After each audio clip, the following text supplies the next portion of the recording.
Another question we've got through, though it's more of a comment really, is that this chassis looks like we're trying to put a series chassis onto a Defender.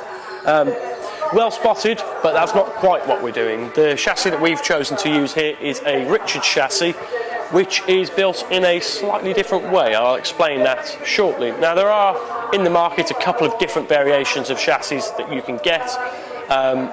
The Richards chassis, Marsland chassis, and there's another company who I can't recall the name of. We went for a Richards chassis for one reason and one reason only, really, that what they'd done was take all of the best bits of Land Rover chassis production. So when the Land Rover first started out, construction of chassis was quite expensive, but it was as you see it here.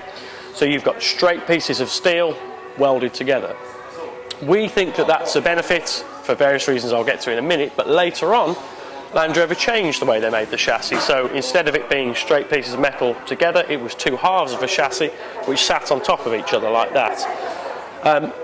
What that can mean, and what it often does mean, is that the water can sit in between these lips, and when it does that, these sections where they're joined can come apart.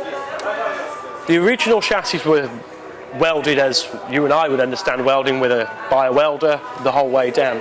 The later chassis are welded in a different fashion, which is effectively a long spot weld.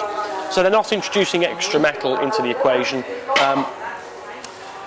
As well as that, the other chassis that you can buy out there might have some modern upgrades to them, which is to say that some screws and fixings may be the same as a TDCI, because that's the way the chassis are made.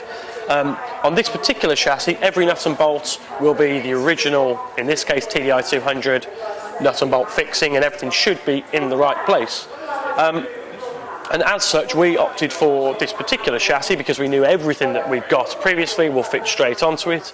We've also got the added bonus of this type of construction means that we can't have water sitting on top of the chassis rails, getting in and opening up the chassis, ultimately leading to the rots that caused the failure of our initial chassis.